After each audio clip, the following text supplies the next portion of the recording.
নমস্কার বন্ধুরা, মমতা রান্না বান্নাতে আপনাদের সবাইকে স্বাগত। আপনারা সবাই কেমন আছেন? আশা করি ভালো আছেন, আর আমিও অনেক ভালো আছি। আজকে সন্ধ্যাবেলা স্ন্যাক্সের জন্য এমন এক দুর্দান্ত ক্রিস্পি মজাদার নাস্তার রেসিপি নিয়ে এসেছি, যেটি খুবই ঝটপট তৈরি হয়ে যাবে হাতে কম সময় থাকলেই। এটি বানাতে বেশি উপকরণও লাগে না, শুধুমাত্র কয়েকটি সেদ্ধ আলু আর কয়েকটি ব্রেড থাকলেই হয়ে যাবে। এটি মাত্র 10 মিনিটের মধ্যেই তৈরি হয়ে যাবে। এটি খেতে এত দুর্দান্ত হয় যে প্রতিদিন বানানোর জন্য বায়না করবে। তো চলুন রেসিপিটি শুরু করে নেওয়া যাক। তো প্রথমেই আমি এখানে কয়েকটি সেদ্ধ আলু নিয়েছি। এবার ছোট গ্রেটার মেশিনের সাহায্যে আলুগুলোকে এইভাবে গ্রেট করে নেব। তো সবগুলো করে নিই, তারপর দেখা হচ্ছে আপনাদের সাথে। তো দেখো, এখানে আমি সবটা করে নিয়েছি। এবার অন্যদিকে গ্যাসে আমি একটা কড়াই বসিয়ে দিয়েছি। এবার তার মধ্যে আমি অল্প পরিমাণ সর্ষের তেল দিয়েছি, ওই 2 থেকে 3 চামচ পরিমাণ। এবার এর মধ্যে আমি দিয়ে দিচ্ছি রসুন কুচি, 4 থেকে 5টি রসুন কুচি কুচি করে কেটে নিয়েছি, ওটাই দিয়ে দিলাম। হালকা ব্রাউন কালার চলে এলে এর মধ্যে দিয়ে দিব কাঁচা লঙ্কা কুচি। এবার এটা দুটোকেই হালকা ব্রাউন করে ভেজে নিতে হবে। এরপর দিয়ে দেব দুটো মিডিয়াম সাইজের পেঁয়াজকে আমি কুচি কুচি করে নিয়েছি, ওটাই দিয়ে দিলাম। এবার নাড়াচাড়া করে ভালো করে পেঁয়াজটাকে ফ্রাই করে নেব, যতক্ষণ না গোল্ডেন কালার চলে আসছে আর ভালোভাবে নরমও না হয়ে আসছে।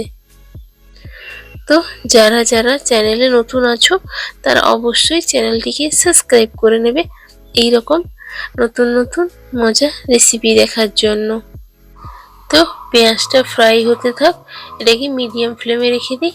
ততক্ষণে অন্যদিকে আমি একটি পাত্রে একটি ব্রেড প্যাকেটের 4 পিস আমি বের করে নিয়েছি। এটাকে আমি কিউব করে কেটে নেব। তো কাঁচির সাহায্যে বা তোমরা ছুরির সাহায্যেও করে নিতে পারো।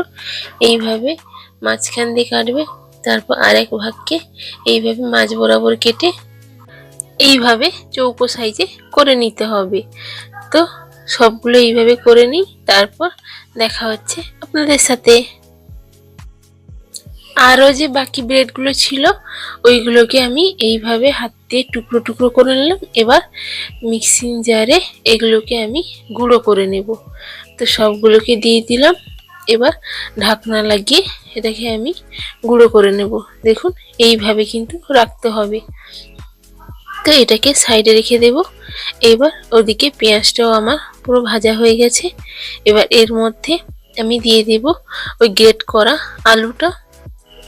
এবার এর মধ্যে একে একে দিয়ে দেব পরিমাণ মতো লবণ, আর দিয়ে দিচ্ছি অল্প পরিমাণ ধনে গুঁড়ো, আর দিয়ে দেব অল্প পরিমাণ জিরে গুঁড়ো। ধনে গুঁড়োটা একটু বেশি পরিমাণে দেবেন আর জিরেটা একটু কম পরিমাণে দেবেন। আর দিয়ে দিচ্ছি অল্প গরম মশলার গুঁড়ো, আর একটু স্বাদটা ভালো করার জন্য অল্প পরিমাণ চিনি দিয়ে দেবো। চিনি দিলে স্বাদটা কিন্তু খুব সুন্দর আসে। এবার ভালো করে নাড়াচাড়া করে মশলাটির সাথে ব্যাটারটিকে পুরো ভালোভাবে মিশিয়ে নিতে হবে। লো আঁচে রেখে এইভাবে আলুগুলোর সাথে মশলাটিকে মিশিয়ে একদম একটা ডো আকারে তৈরি করে নিতে হবে। তো এটাকে হাতে একটু সময় নিয়ে 1 থেকে 2 মিনিট এইভাবে নাড়াচাড়া করে মিশিয়ে নিয়েছি। এবার এটাকে তুলে নেব। আমি একটি প্লেটে ঠান্ডা করতে রেখে দেব। তো আমি এখানে প্লেটে ছড়িয়ে ঠান্ডা করে নেব। ততক্ষণে এটি ঠান্ডা হতে থাকুক।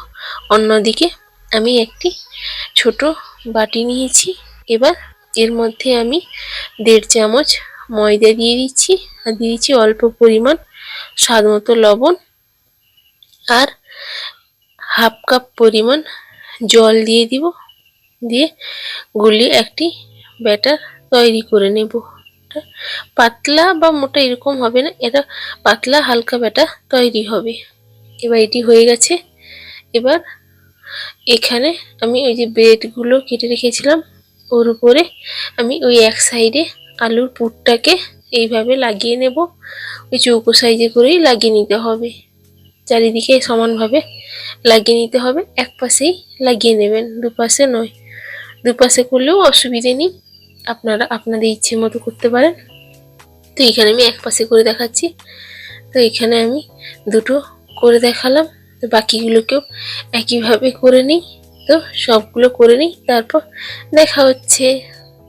তো দেখো এখানে আমি সবগুলোকে করে নিয়েছি। এবার ওই ময়দা গোলানো ব্যাটারটা আর পাউরুটি গুঁড়োটাকেও নিয়ে নিয়েছি। এবার ওই ব্যাটারটিকে একটু গুলিয়ে নিলাম, বসে গেছিল তাই জন্য। এবার একটি ওই পাউরুটির আলুর ব্যাটারটিকে ডুবিয়ে এর মধ্যে ব্রেড ক্রাম্বসে কোটিং করে নিচ্ছি। কিভাবে করছি দেখতেই পাচ্ছেন, এরকম কিন্তু ডবল কোটিং করে নিচ্ছি, দিলে একটি পুর আকারে ভালোভাবে তৈরি হবে। এইভাবে এবার হাতে চেপে চেপে ওই চৌকো শেপটা দিয়ে নিতে হবে। তো এইভাবে কিন্তু চেপে চেপে করে নেব। তো আরেকটা আমি করে দেখাচ্ছি, দেখুন দেখতেই পাচ্ছেন এটা কত সুন্দর লাগছে দেখতে। এবার আরেকটা এইভাবে ময়দার গোলার মধ্যে ডুবিয়ে এই ব্রেড ক্রাম্বসে একটু কোটিং করে নেব। তারপর আবারও ময়দার গোলার মধ্যে ডুবিয়ে আবারও আমি ব্রেড ক্রাম্বসে ডবল কোটিং করে নেব। দিলে পুর যে হবে বাইরের লেয়ারটা একটু মোটাভাবে তৈরি হবে, দিলে ভিতরে পুরটা যে আছে বোঝা যাবে। এইভাবে সবগুলোকে আমি একইভাবে করে নিই, তারপরে দেখা হচ্ছে। তো চ্যানেলটিকে এখনো সাবস্ক্রাইব করেননি, ঝটপট চ্যানেলটিকে সাবস্ক্রাইব করে নিন এইরকম মজার মজার রেসিপি দেখার জন্য। তো সবগুলো তৈরি হয়ে গেছে। এবার আমি আগে থেকেই কড়াইয়ে রিফাইন তেল মিডিয়াম আঁচে গরম করতে বসিয়ে দিয়েছিলাম। তেলটা মিডিয়াম গরম হয়ে গেছে।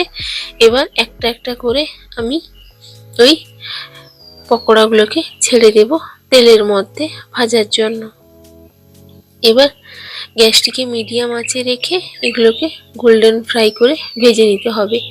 সঙ্গে সঙ্গে কিন্তু উল্টো নিতে যাবেন না, 1 থেকে 2 মিনিট পরে এগুলো উল্টে পাল্টে নেবেন। এবার এগুলোকে আমি ডিপ করে গোল্ডেন ফ্রাই করে নেব। দেখুন এখানে আমার কিন্তু ভাজা হয়ে গেছে, 4 থেকে 5 মিনিটের মধ্যেই এগুলো ভাজা হয়ে যাচ্ছে। তো এইভাবে যখন কালার চলে আসবে তখন এগুলোকে তেল থেকে ছেঁকে তুলে নিতে হবে। তো এগুলোকে আমি সবগুলোকে ছেঁকে তুলে নিই, তারপর একইভাবে সবগুলোকে ভেজে নেব। তো সবগুলো ভাজা হয়ে যাক, তারপর দেখা হচ্ছে আপনাদের সাথে। তো এখানে আমার সবগুলো ভাজা হয়ে গেছে। এবার পকোড়াটার আওয়াজটা শুনুন।